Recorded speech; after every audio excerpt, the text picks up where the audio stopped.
Yeah, the best part of the desert is the part right by the water. So I guess you'd have desert flowers and things like that, though. Oh no, lots of things grow here because there's so many like irrigation systems. They've got big palm trees around, and the hotels by the water have like awesome gardens. They're growing just like cool plants and flowers and trees. And yeah, it's real nice. I mean, you can grow just about anything here because it's so warm in the summer and it doesn't get too cold in the winter. My tomato plants are still alive and still, flowering a little bit. So that's pretty cool. And it's just, Yeah, so they yeah, you can they grow do stuff here. survive for a while, don't they? Tomato plants, 10 months or something, isn't it? Mhm. Well, I don't know. It's it's gonna be close to that.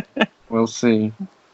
But um, yeah, it's a pretty nice, environment here. They grow mangoes just down the road, and they're Oh, right. actually in season now, believe it or not. They're like Yeah. these giant ones. They weigh, up to 3 or 4 kilos each.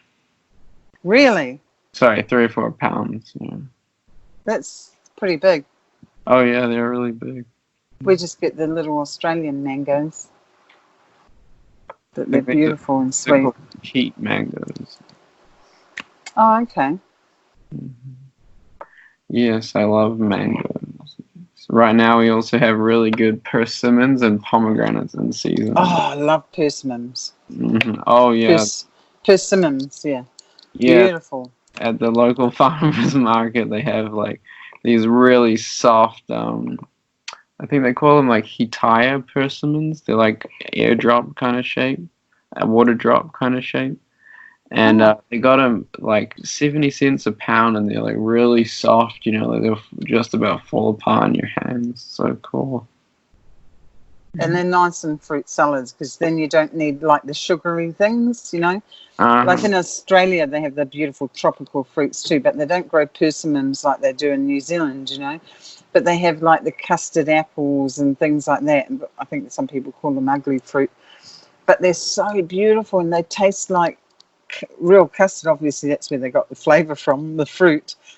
And when you make your fruit salad and have your breakfast, you don't need any of that false stuff, because it's all there in the fruit, and it's just beautiful.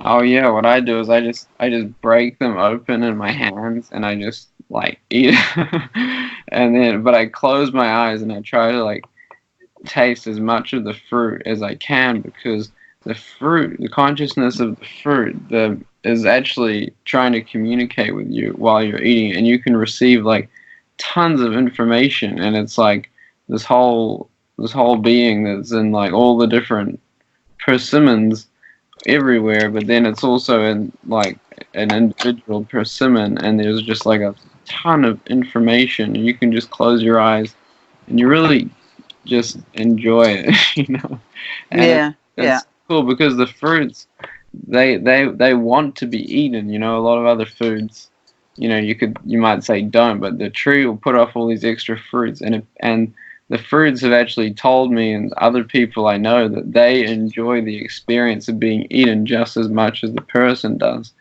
and so it's really pretty cool. Yeah. yeah. It is. Well, that's their purpose, is to Yeah. serve, I guess, isn't it? But Yeah. yeah, I can't go long without natural food. I can't.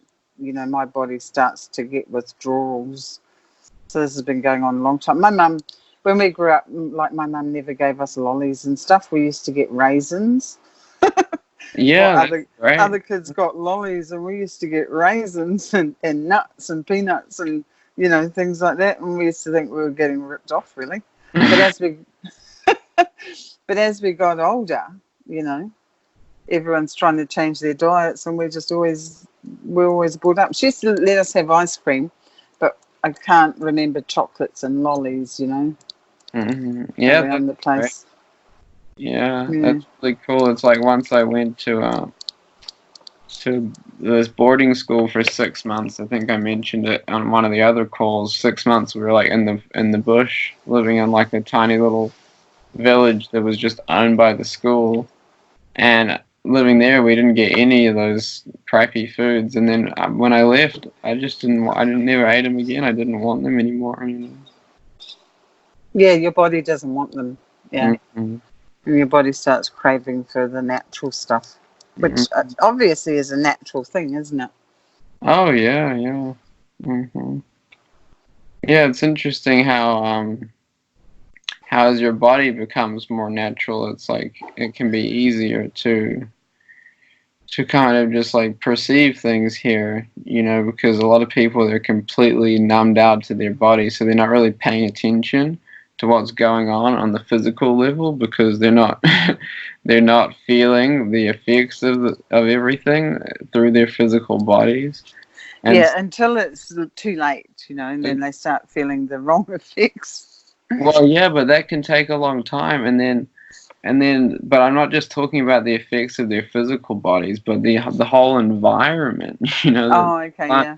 people aren't paying attention to all of that, and so it's not just their physical body, but it's what's like in terms of how it feels, but what is causing it to do this. It's not just the foods we eat. There's like this weaponized Wi-Fi tech out there. It's like it's really bad. They're just blasting everybody's cells all the time through giant cell towers and Gwen towers, these frequencies, and they mess with our minds and our emotions and our physical body's functions, and it's very, very unharmonious with the natural environment. And Mm, so, yeah, there's a lot for people to really like wake up and pay attention to. mm. There's a lot going on, yeah. Because they don't want us to wake up. They don't want people to, wake up. They don't want us to be in the sun. They don't. I mean, Exactly. And I'm not afraid of the sun at all. I go out. I'm a I'm a white, European male skin type, and but just from going out in the sun the last few years since I learned that sunblock was toxic, I don't get burnt. I can be out there all day in the no, middle of summer, ex- and I don't get burnt. Maybe my nose exactly. will get a little bit right on the bone Yeah, there, but I just yeah, put a little bit of aloe on it when I get home, and it's fine. yeah, yeah, exactly. You don't get burnt. And, I was a single mum bringing up my kids, and I couldn't afford sunblock. How about that? Because that whatever it was worth, $5 was a lot of money to me.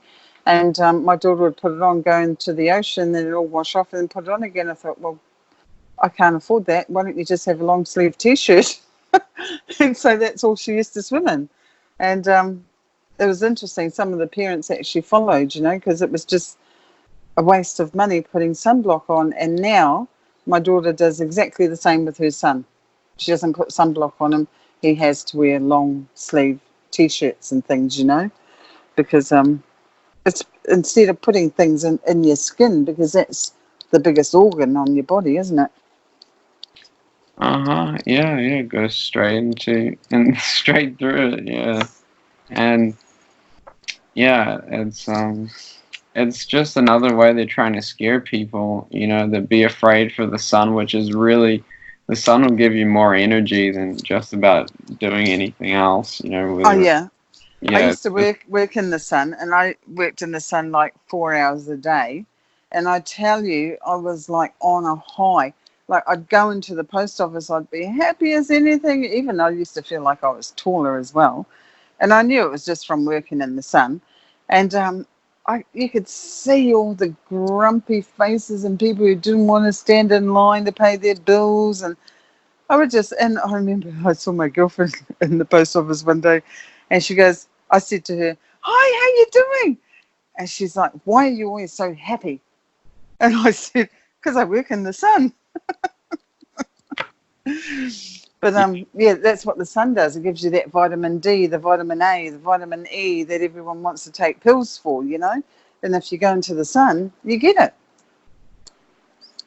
yeah, and your body can do just about, a whole lot more than that with it. Yeah. It's so cool. It's so cool. And yeah, the challenge I have is like is staying inside so that I can share my experiences and what makes sense with people, because we're biologically programmed to be addicted to the sun. It's just the way our bodies work. And yeah, it's such a cool reality. The sun, Yeah. it feels so good on your skin. It's so natural. It just supports all life here, just like the is does. It demonstrates purity, sincerity, no attitudes. It is so cool. And then as you experience that, and then you continue to recognize that and the way that affects your physical body, you get really grateful. And you can just, and I try to just imagine the sun hitting me, and I just like, turns me into this ball of light, and I just see myself walking around as this ball of light, Oh, and how it's cool. so cool, it's so fun, I'm and going to do even, that too. even yeah, even if the sun's not out, you can just imagine it coming through the clouds and hitting you and turning you to this ball of light, and you just walk around, and people can either recognize you or they don't. So, but it's what you're demonstrating, so that's what matters, and yeah, it's fun. Yeah, it is. I was actually thinking that when I was in my shop, when I was reading a bit of from then to now. I've just got the last couple of pages to read. And I was actually thinking that because it's of, you know, um, Goldie, and Reba Sartars is taking Goldie up to the real universes. And yeah, and as I was reading it, I was like feeling that I was this, one with the all is, the golden light, like what you're talking about. And that's really amazing feeling. It's like you say, you don't have to go anywhere. You're always there. It just is. Yeah, it's interesting, how it is, because yeah, once you read it, you get the understanding of it, but the understanding isn't what it is. It's just an understanding. The real understanding is the experience of recognizing what you really are, and that is like awesome. It's just like it's so cool, and you can just be that like all the time, you know. Yeah. But while you're here in creation, you got to like relate to this place, and so our personal self kind of like volunteers itself to explore and relate to this world. So it's like there's definitely two of us here. There's just this awesome being of light, but you know, the more you recognize it, the cooler it is, and the more and more you recognize it, more and more parts of the personal self just kind of drop away, and so it becomes easier to recognize more of what you really are, and then become more of that. So it's like an endless journey, but it really only gets better. So that's pretty cool. Yeah, that is pretty cool. So, getting back to the first conversation with your Maori friend, are you going to catch up with him? Did you tell him about the new you? No, I did not. I mean, he sent me a text and I've got his number, but no, he's an what do they call it, an evangelist or something, Oh, and yeah. so is his wife and his sons and everybody or something. Yeah. Hmm. But I mean, he was a really nice guy. It was just nice to hear someone from New Zealand. It was very different, the way he spoke, and it was very humbling, to meet it, to talk to another Kiwi. But he likes it out here, so that was nice to hear. So yeah, he was cool. Yeah, like I said, he's a TV evangelist, I don't know if he's a TV evangelist, but he's traveled the world, but he's like has like a house cleaning route, and so that's why he was down the street. But he lives a little while away. I can't remember the name of the place. I hadn't heard of it before. So Mm. yeah. So, what's his name, just out of interest? His name is Willie Tata. Tata. Oh. Oh, it means father. Uh-huh. Mm. Tata. Yes. He speaks Maori, this guy Willie, so that was cool. Yeah, that is cool. I found out, I was watching a TV show with Pio Tere, and he went over to like Easter Island, and in Chile, they all speak the same language, which is Mauri, but it's not Mauri. They don't call it Mauri language, but they speak exactly the same language. How about that? And they migrated down from like Egypt, as the story goes, through the centuries. Oh, Olga, I've got a documentary for you to watch. It's really awesome. Have you seen it? It's on YouTube, and it's called like the Maoris, the red-headed real history of them. Or I'll have to find it and send it to you. But it's like the real history of the Maori, and it talks about that, how like a lot of them came directly from Easter Island, um, Yeah, to New Zealand. after they were kicked out of like Egypt, of course, all the wars and fighting and stuff. Mhm. And so they went looking for another land, and that's where they ended up, apparently, down that way. And then, of course, there was a bit more fighting, and then they ended up down in New Zealand. But, which obviously it wasn't called New Zealand or Aotearoa back in those days. But I don't know if it's the same documentary. With the redheads, they come down through Scotland. Uh-huh. All the way to New Zealand. Yeah, and apparently when the first Maori turned up from Easter Island, the redheads were already there, That's right. as well as these little blonde-haired people up in the mountain, in the caves on the hills or something. The Tuhois, as well as, would you believe, the Chinese. Oh, really? Yeah, yeah. Very interesting, because my lineage goes back to the redheads. They weren't Maoris at all, but they tattooed their faces because they weren't dark, so they tattooed their faces to cover up their white skin. They were Scottish. Yeah, I don't know. The documentary I saw, it sounded like their skin was a bit fairer than the average Scotsman, but Ah, yeah. Interesting, isn't it? I wonder what that documentary's called. I'll have a look. I can have a look now, but yeah, it can be hard for me to talk. And, Yeah, there's so many too. yeah, but it's a really good one. One of the things was it talked about how exactly the knowledge they were sharing had been suppressed by the New Zealand government, and like they started calling all the books on Maori history like fiction, and they suppressed, all these parasites they dug up that had all the evidence of the bones being like everything being, far older Yeah, than I what they remember say. Like them. apparently the original Maoris turned up like over 3,000 years ago or something, Yeah, that's and interesting. they tell us like 9,000 or something. Wow.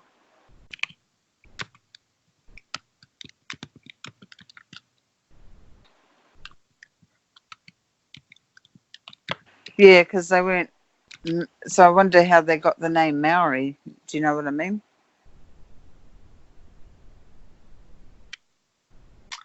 Well, I mean, I think the documentary um, explained it. Now, I think I found it here. I want to rewatch it now. It's been a couple years And since I saw it. also, I don't know if it's the same one. I could be getting my wires a bit crossed. But they talk about the fairies down there in New Zealand in the forest. Yeah, so they were like the blonde-haired little people, but it's here. I'm putting it in the link in the chat here. I think I found it. So the blonde people were like the fairies, yeah, but the some tribes say that they were like really small, but some of them say that they weren't small. They were like, And they're still there. And there's an old guy. Oh, um, he might just recently pass. Wasn't this long ago? When he was a child, they used to call him out of his bedroom at night, and he used to go outside in his pajamas and play all night with these fairies. And as soon as the sun started coming up, they would disappear. And his father said to him, they obviously the parents knew he was going out at night because in the morning he couldn't get up to go to school because he needed to sleep. But his father said to him, it's okay if you play with them, but don't ever go with them. And he said they asked him several times to go with them, but he never did. But he swears they were fairies. Yeah, I think the documentary talks about that actually, how the blonde people they only came out at night. Yeah. Ah, And yeah. they lived in tunnels underground during the day. Yeah. Oh, okay. They're very pale skinned, I think he said, and they were blonde. Yeah. Well, that's interesting, isn't it? Yeah, yeah. There's such a cool history can be learned about this place that's much more fantasy like than the boring, stupid business world that people, cling to here. Exactly, like people go hiking through the bush totally unaware that there's more life there than what we could ever imagine. You know what I mean? And I used to always love sitting in the trees and just listening. And, if you listen to the trees, it actually sounds like the waves as well. Uh-huh. Yeah, I mean, yeah, that's so nice to just be with the natural environment, yeah, and just be like that, be with that, and then become that naturalness. But you can only do your best because you're always going to be just a reflection while you're in creation. But it really is so nice to just be with the natural environment. People can do this. They can get together. In a lot of countries, even the so-called expensive ones, you can often, unless you've got a very high population density, in a lot of countries, you can buy big pieces of land for not much money if you get, 20 people together. I saw some people do it in Ecuador. 25 people got together and they started, they all were into raw vegan diet and fruitarian diets, and they all got together and they bought over 300 acres in the mountains in Ecuador, and they're buying more and more people are moving there. They're selling acre lots for like $1,000, and these are young people in their 20s, and they're doing it. They're making sense of their lives. They're getting away from the destructive ways of the world. So That's it. Yeah, that's the only way to do it. I mean, you can buy property here in Australia. You just have to get out of the city. It's cheap as anything, you know. It is so cheap. But I mean, I don't want to live in those places on my own. But like you say, if you get people together and go and do that, it's so cheap to live, and especially in Australia because it's warm. The climate's really warm. It's different to New Zealand. You don't want to go too far because you'll freeze to death. It's well, pretty cold there. you can figure it out. You just like you can live like the Maori. They lived way down on Well, that's true. Yeah. an island, and if you just build a good shelter, or if you have a yurt or something that you bring on and you can get fire going, then you'll be okay. But it depends on personal preference. Some people do Well, like, if you oh, build, yeah, if you I build into the earth, it doesn't matter if it's hot or cold. It's going to be, you know, the right temperature. So it doesn't matter if it's freezing cold or if it's boiling hot. If you build into the earth, it's going to be the right temperature. And that's what they do in Cuba Pedy. I mean, they live underground,